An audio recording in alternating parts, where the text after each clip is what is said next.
Hey, everybody, this is Chris and Kathy from PetAbility Podcast. We wanted to take a minute to thank you all for tuning in. We appreciate every listener and are grateful for this platform. Please help us share our vision by subscribing to PetAbility Podcast through your favorite streaming app. Subscribe to our YouTube channel at PetAbility Podcast and share our content on social media. You can also support the show by making a donation. Simply go to our website at petabilitypodcast.buzzsprout.com and click on the heart symbol at the top of the page. Thanks for listening. We hope you enjoy the show.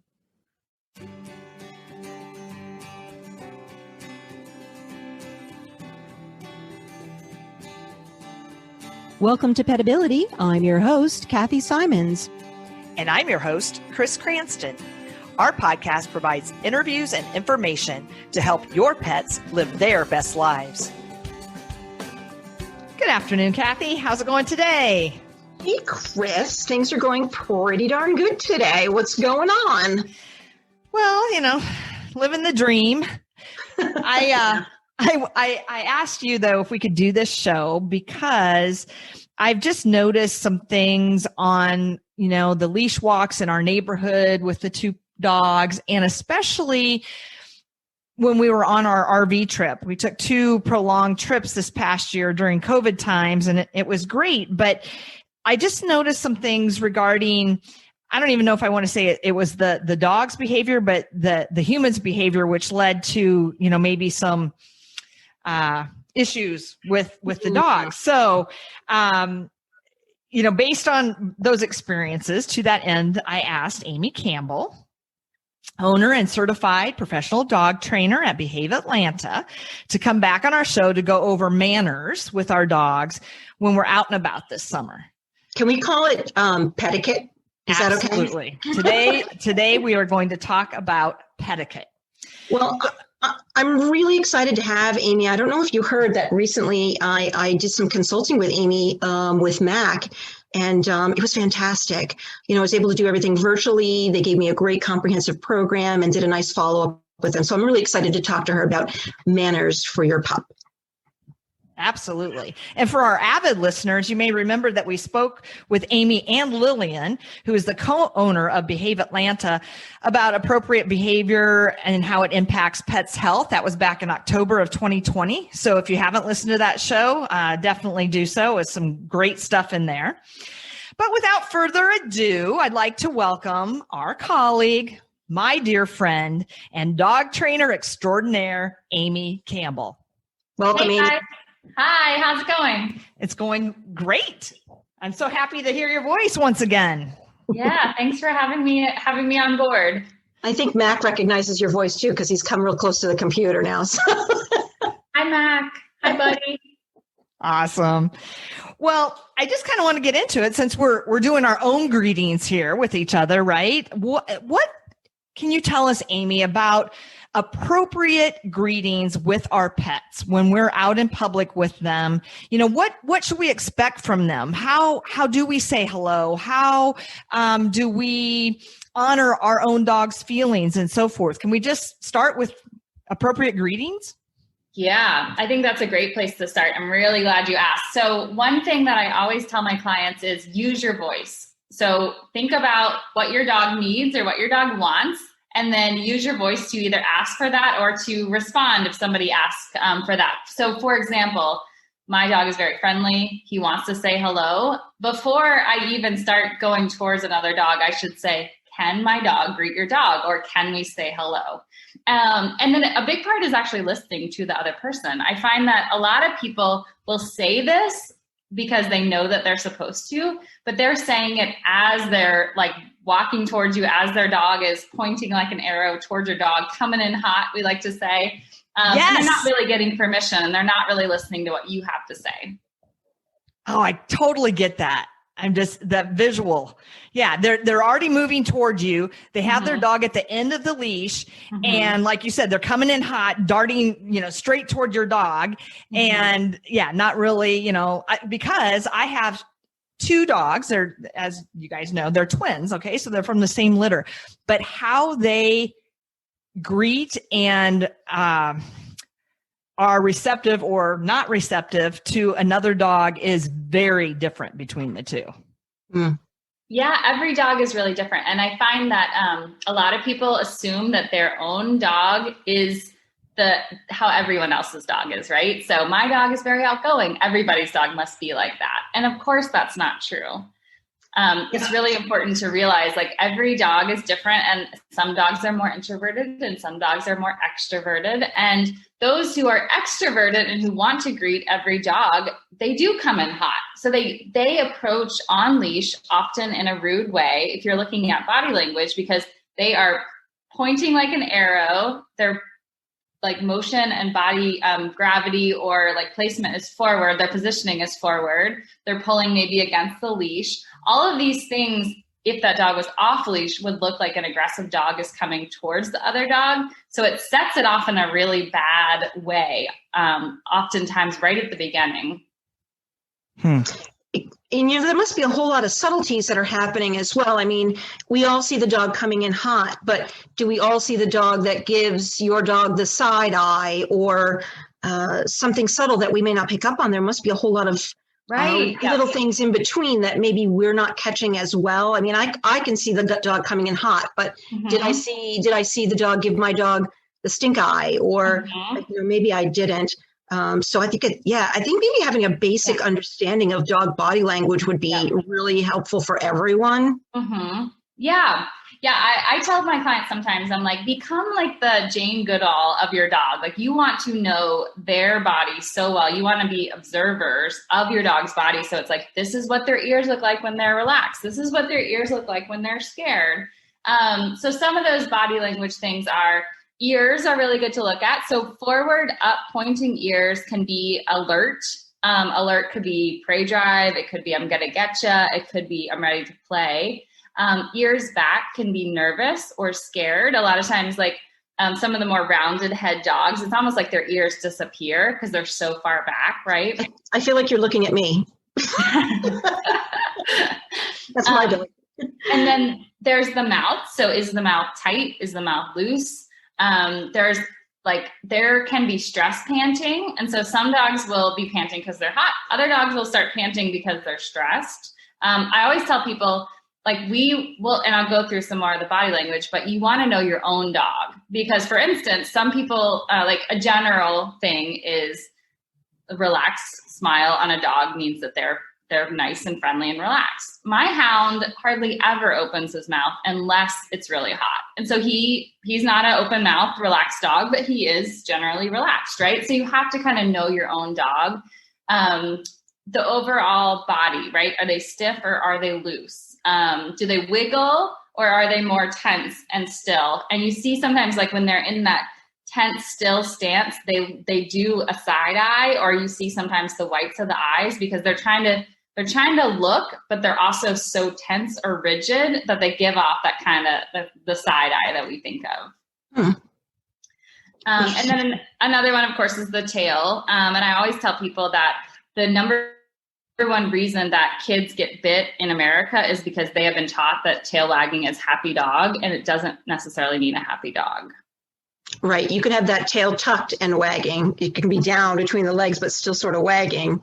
Right. Or when the base of the tail is high, it's what we call flagging. And so there can be a flagging tail, which is it's usually either a dog who's nervous or a dog who is going to pounce, like a pre-prey, almost like a cat would do. So sometimes when people are not sure about the tail, I say, look at the base. Is the base more horizontal, or is it actually pretty vertical up?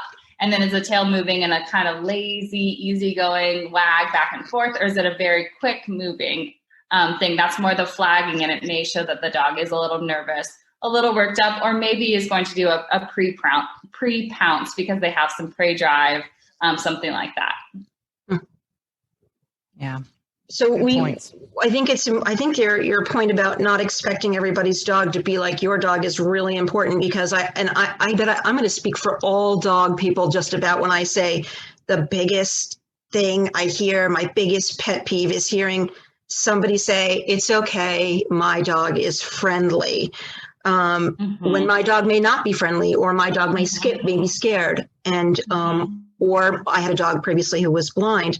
And I may have told you this story already, Amy, but I I had my last dog who was blind Digger. We'd walk him in the morning, and every morning there was a little girl at the bus stop, and every morning she would start running down the hill screaming, dog! And her father were very upset that I repeatedly would not allow her to touch, pet, or come near my dog. But she was coming in hot every time, and I was not ready. And if you think about it in the opposite direction, if I started running up the hill to her going, little girl, you probably wouldn't let me, you wouldn't let me near your child either. Right. But I think it's important to remember there are two people and two dogs, or maybe multiple dogs in this situation, and not every dog is the same, and not every dog is like your dog. Absolutely. Yep. And so it's equally important, like, to ask, can my dog say hello, as to say, my dog does not want to say hello, or my dog is shy, or my dog is afraid and cannot, be in this situation. So speaking up for your dog is huge, and knowing what your dog needs and what your dog likes. A lot of dogs who are friendly do not want to do leash greetings because of the tension in the leash leads to body language that is harder to read, that is more aggressive or assertive. And so even dogs who are friendly may not want to be doing greetings on leash with dogs who are basically strangers. So there's that good side of it, which is knowing, my dog actually doesn't want to be in these situations. Or if my dog is in this situation, it needs to be quick and we need to get out of there, because this is a dog that we don't know. And it's a very close interaction. So the leash brings me to an interesting thing that you're saying. I mean, is my emotion just like sort of traveling down the leash as well, like what I'm projecting? So I need to check myself, right? Is that possible? The tension that I'm projecting by holding him tight it may be perceived by my dog as something to worry about? Yeah, it could be that. So one thing is, if you're pulling up on the leash or holding the leash tighter, your dog might be getting feedback that this is a scary situation, that there is something bad happening, right? We talk about that a lot. If the dog is on like a choke chain or something, they're actually getting choked when the dog is near, and they're learning that this dog is scary, or this is a scary interaction.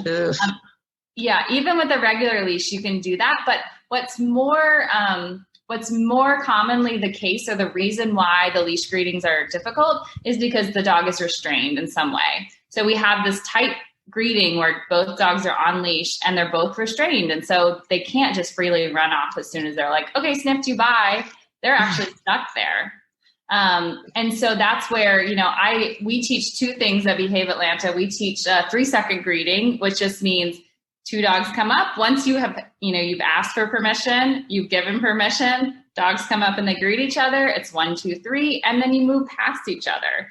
You can always go back and do another 1, 2, 3, but you want to be in and out fast enough so that tension doesn't rise from them being close and really being restricted from their own choice to move away. Mm-hmm. And then the other thing that we teach is just like moving with the leash. So if I'm working with a dog, I had a dog actually over here the other day, and I was working with my dog, and this dog is an 8-month-old male German short-hair pointer named Miggy, and Miggy was, he's just a little nervous about dogs, he's a little unsure, and I've got Rory, my Catahoula, who's kind of a bulletproof dog, just very easygoing, really good in these kind of interactions because he's not going to startle easily. He's not going to aggress. He's not going to do something that might be scary to the other dog. But so we're doing the 3-second greeting, and it's very easy for the owner to get once the dog starts pulling on the leash towards Rory, she's just kind of like, I don't know what to do. And then she's like 1, 2, 3, and then she's trying to back him up. That's really difficult because he's got a lot more strength than she has. And so what I usually teach people is just like go forward. So you want to keep the leash when they're greeting as loose as possible. And so sometimes if you just kind of move with the leash, it actually works better than if you hold the leash back and you think about those two arrows pointing at each other. That's not a good greeting in the dog world. Do you guys know what a good greeting in the dog world should look like? No. So dogs are like horses or cows. They need to be side to side to greet. Looking head on or a direct stare can be rude in the dog world. So if you think about, you're walking on the sidewalk and a dog is approaching from the other way, they're set up to be in a rude offensive stance because they're looking at each other. And then if they're leaning against the leash or pulling against the leash, it's like more assertive, more aggressive. And so we want the greeting to be going to the side, think about side by side, and then sniffing underneath, sniffing behind, and then moving away. That is a polite dog greeting. I remember years ago when, somebody told me along the way, and it was an aha moment for me. And I'm like, why? It shouldn't have been. But they said, a dog's, as to your point, Amy, an appropriate dog greeting is brief. It's like, oh, hey, nice to meet you, and move on. I think we expect our dogs to be friends and play with other dogs when, they may or may not even know that other dog. But my two dogs do not play with other dogs. But one, Julep, is very much interested in meeting other dogs. I think she's good at reading the situation because she does different things. So sometimes when we meet a dog on the street, she immediately rolls on her back and, they do their thing and clomp all over her and whatever, and she's fine. And then I've seen other times where she barely moves her nose forward and then she does a 180 and walks the other direction.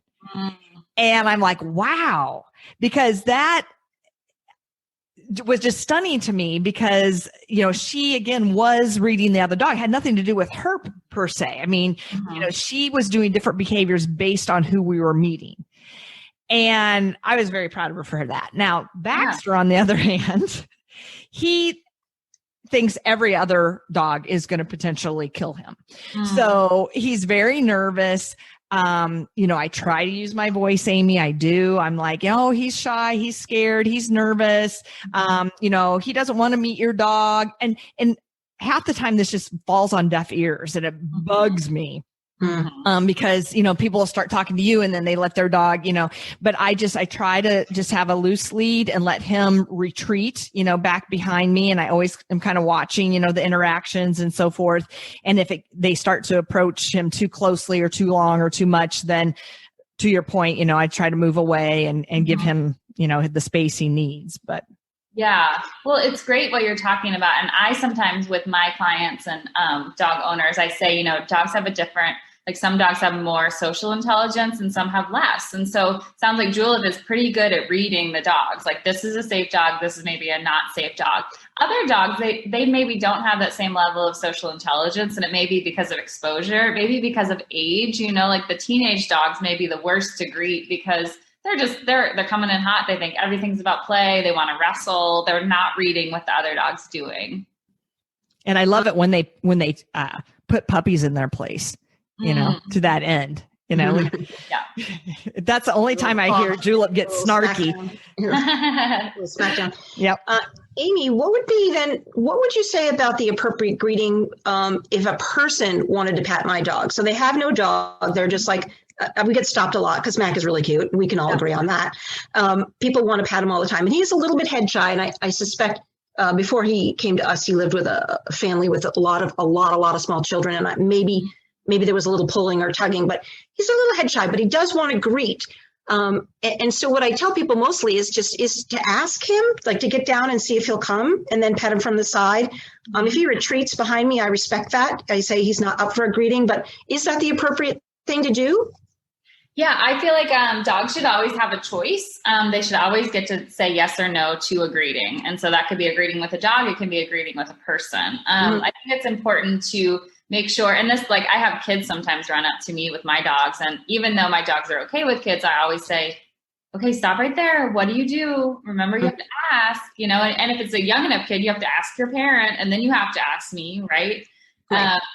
And so a lot of there are dogs who are nervous about interactions with people. And so you wouldn't want to go over to a dog you don't know and just reach your hand out or try to pet them. We talk a lot about doggy consent. So doggy consent just means does your dog actually, are they saying yes to this interaction or are they saying no? And you might say, well, how do they say yes or how do they say no? They say yes by going up to the person, by sniffing them. It is easier for a dog if the person's standing to the side, if they're not looking at them directly or leaning towards them because of that whole thing, the dog world, like I talked about. In the dog world, that's rude. And so our dogs love us and they know us and they're fine with us doing it to them. But when it's a stranger, it can be off-putting to certain dogs. And so turning to the side, letting the dog come over and greet, and then really they're saying no to you if they tuck behind the mom or if they turn away or if they look away, right? And some people don't know that actually is a dog saying, no, thanks. I see you, but I don't want to be pet. Yeah. And sometimes he doesn't want to. So I respect that. Yep.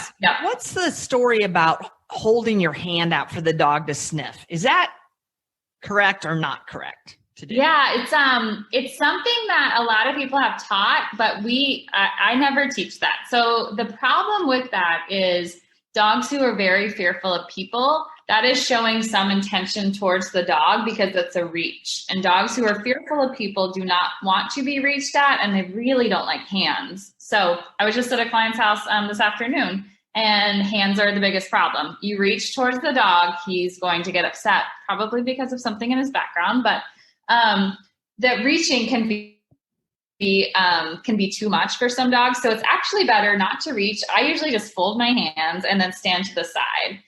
One thing is people will say, but I think he needs to sniff me. And I say, oh, he can smell you. Right. He doesn't need to reach your hand to smell you. He smelled you before you got out of the car.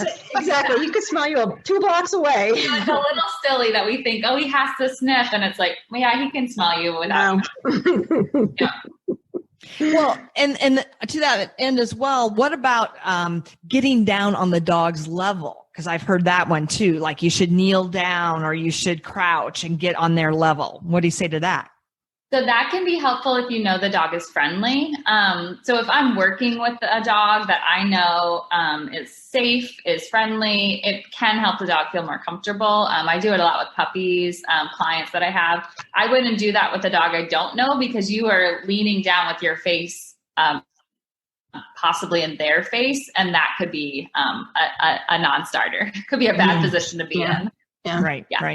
Plus, I think... I was just gonna say, you can't move very quickly, when you're down in that position, right. If you did need to get away suddenly, but I made it a practice. I know a lot of times, clients, I would forget, right? And clients would look at me weird when I was at the clinic and I come in, I may or may not shake their hand depending on where the dog was positioned, around their owner.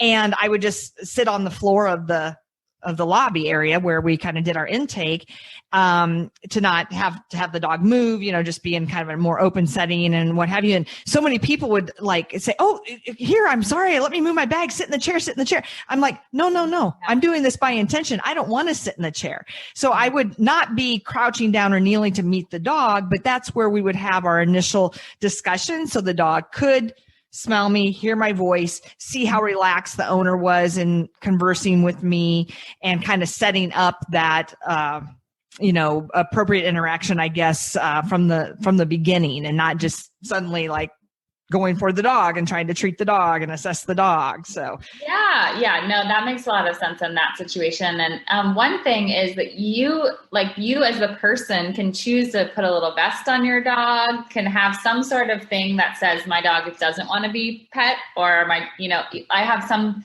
clients who say, well, I don't know if I want my dog to wear a vest that says that. I'm like, well, just say they're in training, right? Like no petting because we're training, because you really are. But there can be sometimes a little bit of extra help. Like you were saying, Chris, people don't listen to you. So it's like if you have a vest or something that says that, sometimes that will help. Yeah. And it was interesting earlier too, because you were saying the signals and reading, with both dogs and people. So Julep loves to meet other dogs, but like Mac, she's head shy. So as soon as people take a step or bend over or reach out with their hand, she darts the other way. Yeah. And Baxter, who now we're ignoring, whatever, he's going away from the dog, but sometimes he'll sneak around. The next thing I know, he's jumping up on the owner's leg. And I'm like, oh my God, I'm so sorry, because he's, kind of ducked away from their pet, or maybe they don't have a pet. I'm just talking to somebody on the street. And then he's like, hi, here I am. Pet me. So he loves to, have attention bestowed upon him by the humankind. So. I was just going to say, I talk about how some dogs have better social intelligence. I also talk about how people have either good or not very good dog sense. And so some people are very smart about how they position their body. They might look away. Other people come, right straight up, like the people are coming in hot, right? And you're like, you don't have very much dog sense. That dog is obviously very uncomfortable, but the person doesn't necessarily know that or know how to read that. Right. Right. And I see that person. I see that person coming from a mile away. I cross the street. Yes. And I kind of wanted to talk about that too, like in advocating for our dogs. If we see that person or that dog pulling their person down, the sidewalk, yeah, I immediately go to the other side of the street. I'm the first one to give way because I want to protect, my two. So, yeah. Well, and it is like, I mean, a lot of dogs that we work with that are reactive, we end up having this conversation about just like you are advocating for your dog every time you go out in the world, and you've got to speak up for them, and you got to like look out for them, and you got to say, hey, he doesn't want to do that, or he doesn't like that, or hey, can you give us some more room, because people are not necessarily going to be good. Mm-hmm. Yeah, despite their best intentions, they still may not be good, as you say. Speaking of not being good, Chris, can we talk about poop? Well, I was going to say we started with greetings. Now let's go to the other end. Yeah, let's talk about poop. I'm constantly amazed at the people who don't seem to bother, don't seem to care, don't seem to recognize the importance of picking up after their dog. But I don't really have an answer for why it's so common. And it's so rude, and it's so rude, and I don't want to step in your dog's poo. And then what happens is now you've ruined it for everyone. That's probably one of the reasons dogs aren't allowed on beaches. They poo and nobody picks it up, and now no one can go to the beach with their dog because there have been people who will break the rules about picking up after their pets. So I think it's really important if your dog goes to the bathroom, people just pick it up. Yeah, just pick it up. Yeah. And it's such a big problem. And I've lived in quite a few like different little cities and different places. And it seems to be there is a constant shortage of trash cans. And so I have thought about that before from the city perspective is why can't we have more public trash cans? You already have the route, right? It's just putting the trash can there. But it would encourage more picking up a poop because picking it up and carrying it isn't that fun. But I have a house in Dunwoody when I first moved to Atlanta, and I could walk 3 miles and not see a trash can. And I was like, This is really ridiculous. Like, you could really just have a few trash cans because I picked up my poop and now I'm almost wishing I didn't. That's not a good thing, right? Right. Yeah, that would be a pretty simple solution. You're right. Yeah, I actually had the thought the other day. I was talking with somebody else about this who is also a dog professional, but we were talking about, how they have all the little libraries, and those are cared for by the person who puts it on their lawn. I was like, maybe we just have like a little poop station, and there's like the bags, and then there's trash can, and it's a community effort to all have more of these things available. Yeah, I think more people would go with having books in their front yards versus than poop bags, but still. Yeah. But I like it. We can maybe do something with that. And one of my clients told me that he follows the 3-foot rule when he's out walking his dog. And what he meant by that, because I asked him to describe it, is he's like, households need to give him 3 feet. So if he's walking in the street with his dog, having the first 3 feet from the curb inward as a place for his dog to go to the bathroom, and he would pick up. But, even urinating, I see a lot of signs that say no potty breaks, please. And, and at first I thought, well, that's kind of off-putting. But then again, I've seen people with flexi leads and really long leashes and just letting their pets amble through flower beds and, deep into the grass in people's yards. And it does, especially female dogs, the acid will burn the lawn and leave a big, yellow spot that, takes a long time to come back. So again, I think we have to, for us to have the privilege of having our dogs out and about and bringing them with us and enjoying that time, we need to honor these signs and what people, ask of us. But at the same time, I think having, kind of that 3-foot rule off the curb or on either side of the sidewalk is not asking too much. Mm-hmm. That's right. Yeah, that makes a lot of sense. I remember in Somerville, there was there were, occasionally there'd be a yard with a sign, and I always made sure that my dog didn't potty. As soon as I see the sign, okay, no problem, right? But There was a time that a woman came running out of her house yelling at me, and we were maybe 3 feet. I don't know, maybe 6 feet. We weren't that far into her yard, but I was thinking, well, put up a sign, like give me some warning. He's got to pee somewhere. This is a city, Right. It's an urban environment, right? I can respect a sign, but if you don't have a sign and you come out yelling at me, I'm sorry, I didn't know that was going to be a problem for you. Yeah, exactly. Communication, right? It all goes back to communication. That's right. Use your voice. Yep. Have you guys heard of the term curb your pet? Curb your pet? Yes, I've heard it. Mm-hmm. Yep. Yeah. So I happened to just pick up a sign and had it at my previous business. And many people ask me, they're like, I see you have a sign that says curb your pet. What does that mean? And I'm like, well, again, I was thinking just kind of basic manners, like a couple things, keeping your dog under control, entering and exiting the building, having them close by you at all times, but certainly picking up after your pet and going in the appropriate area. So when I first got that business, I took it over from somebody else, and there were 2 or 3 other tenants in the same building. And I remember very early on, one of the things they mentioned was, oh, it's just been awful with this previous, dog business because, the dogs are, going to the bathroom in the parking lot and they're in the flower beds in the front and all this. And I'm like, well, first, let's create an appropriate place for them to go. So I went and got some playground mulch, created an area, very nice area with to your point, Amy, a trash can and poop bags right there for everyone. And it was never an issue. So between, the signage and providing the place, and then we were all amicable tenants, in the same building. It took care of everything. So let's move off of poop. Yeah, let's move off of poop. I was thinking about leash etiquette with your dog and what's appropriate. So certainly leashing your dog up when there are signs that are posted, you should leash your dog, or leashing your dog in the neighborhood, and maybe even leashing your dog other places as well, because one, it's safety for everybody, but also there are people out there that are frightened of dogs. And so if you're walking your dog off leash and your dog runs up to them, that's frightening. Children, adults are frightened, can be frightened by dogs as well, and other dogs. So what's appropriate? Yeah, I think you're totally right. You definitely want to use a leash in any area that there should be leashes. There are leash laws for that reason.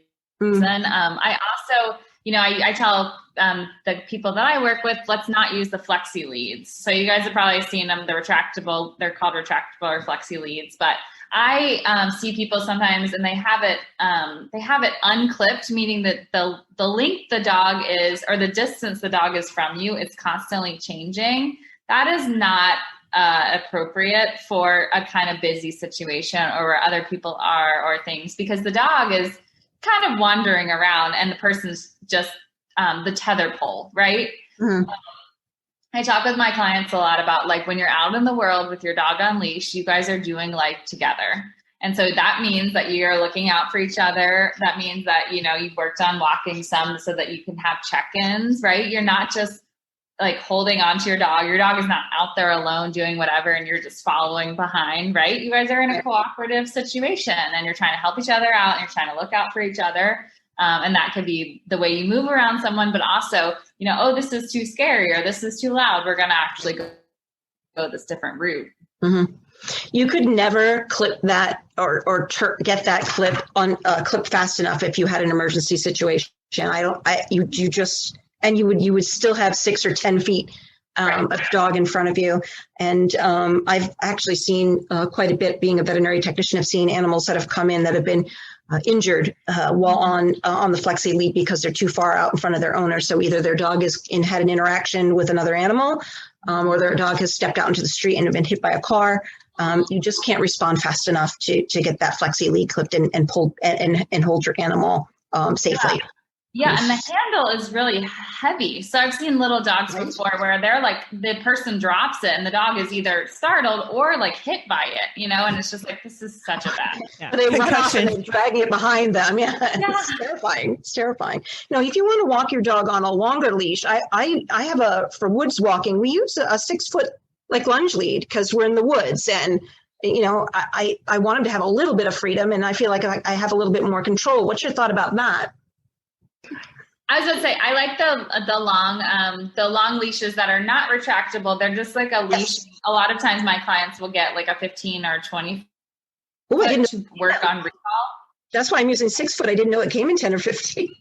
Oh yeah, there's 50 out there. There's 50 feet, but you don't need, like in the woods. It can be nice to give your dog more space to go sniff and explore. You just have to be cognizant of, if it's a busy place, it's not so great. If it's not busy, it can work out really well because you have hold of the leash. You can kind of like gather it up and have it in your hand, or give them more leash.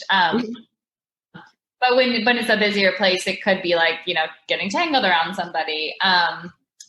The longer leashes are really great for teaching recall, because you're basically giving your dog, like, you got 20 feet. I need you to listen to me. And if you don't, we can do a reel in situation. We can make sure we get like an actual check-in at 20 feet, because when we're off leash, if dogs are doing off leash, like hiking or something, we don't want them to have that big runoff where they're not listening. We want them to practice that 10 feet, at 15 feet, at 20 feet. Like, you need to check in, you need to come back and check in, and then you can go kind of wonder whatever it is when you have that good relationship.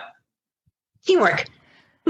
And to that point with teamwork, I also think it can go the other way. So I've seen leashes called like traffic leads and things. So if, Kathy, both of our dogs are very small. You have 3 feet just going from your hand down to them, right? Mm-hmm. And so then when they go out, they're not that far away from you. But if you have like, a Great Dane, or your dog, Rory, Amy, then, that's a lot of distance. And they're called a traffic lead because, again, in busy places, you want to keep your dog pretty close. So they're like a 1.5 or 2 foot leash that clips on their collar or harness. And, it keeps them right beside you at your hip. So I think that's awesome too, because they're your height basically, right at your hand. So you just need a little handle. And I was going to say, some of the leashes will have like a handle like that that's shorter up. And I think that works out really well, because then you have your 6 foot leash, but you have a closer in handle for those moments when maybe you want to keep them a little closer. Yes. Yes.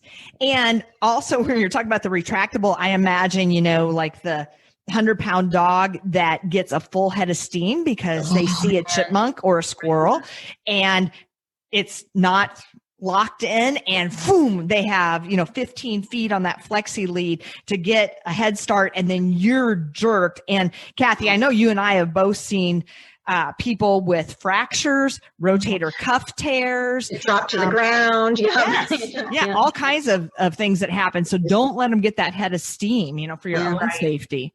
Right. And if you're going to use a long line, it's really important to use a harness so that your dog's neck isn't getting if they do have a big pull, if they get scared or something like that and they're at a greater distance, we definitely don't want that pressure to be on their neck. All right. So Amy, as we're wrapping things up here, do you have any additional thoughts that you would like to leave us with? Any stories, any take-home messages? Sure. Yeah. I do think that examples are great, and I have a lot of good ones, but one that comes to mind, we're talking about, 2 dogs in a greeting. There's 2 people in this relationship. There's 2 dogs that are in this greeting, is making sure that we're checking in with them. So the other day I was on a training session with one of my clients. The dog's name is Brooks, and Brooks came over to my neighborhood to work. And so he arrives, he's stressed eating grass. She says, oh, he does get a little stressed in the car. And I'm like, oh yes. And we're in a new place, right? So that's stress plus stress. And then a guy comes up with his dog and says, can my dog say hi, while the dog is coming right up on Brooks? And he kind of has that look on his face and he does a little tongue flick. And so I just, start feeding treats and say, you know what? He doesn't want to say hi to your dog. Like, please move on. Mm-hmm. But the owners are kind of like, oh, that, and I was like, yeah, he wasn't, I don't think Brooks was going to do anything, but we're think about stress plus stress plus stress. That's not a good situation for that dog. Right. And that other person had no idea. They don't know what's going on with him. They weren't taking that into account. The other example that comes to mind is a client that I'm working with who's, when she came to me, she said, my dog is 9. She's always been really friendly, but she started recently growling at some dogs. A friend of mine brought a dog over. She was growling. We were in this situation where we were in a kind of a crowd, and there was another dog, and it was a growling situation. And so the more we talked about it, the more I said, you know what, I think your dog may be reading the situation correctly. And those dogs were actually being rude, and she did not want to be there. She wanted to move on. And so the mom said to me the other day, she said, ever since I started working with you, I now realize like so much of what I taught about socialization was wrong. It was expecting my dog to be like an extrovert who loves cocktail parties, who wants to socialize and mix it up with strangers. And that's really, me. not her. That's Chris. She was like, I now realize she's an introvert. Like I am. It's okay. She doesn't have to do those things. And I was like, that is awesome. I like perfect. Right. Yeah. That is the greatest takeaway she could have gotten. Yeah. So again, Kathy and I always talk about being in tune, listening to your pet, reading the situation. And, a lot of times I think we just kind of go along, blissfully and really not paying attention. So it's just about paying attention and communicating. Mm-hmm. So. Yeah, so important. So important. Yeah. And I think, it's one of the most amazing things about dogs is their emotional capacity to connect with humans is really, really advanced. And so often, they're looking to us for some help. They're trying to say, hey, I don't want to do this. And we might be missing it, right? So we want to look for that, and then we want to speak up for them, and we want to help them. Yep. That's a good takeaway. Well said. Thank you, Amy. Yeah. So Amy, where can people find you? So I'm at Behave Atlanta, and you can find us behaveatlanta.com. We also have Instagram and Facebook. Definitely follow. My business partner, Lillian, is great with social media, stories, cute pictures of dogs, great tips. Cats as well. We work with cats as well. So tips for cats. But yeah, you can find me online. Thank you, Amy. And Mac gives Behave Atlanta a 10 out of 10. Okay. Thank you. 10 out of 10. Fortunately, we haven't used your services yet, but that's not saying it's not possible for the future. So. All right, Amy, be well. Thank you. All right, thanks, guys. Thank you. Bye. Great talking. Bye. Bye. Thank you for joining us. We hope you enjoyed our show. Follow us on Facebook or on Instagram at PetAbility Podcast. For more information about Kathy's books and living with blind dogs, please go to enableyourpet.com. Thank you, and please tune in next time.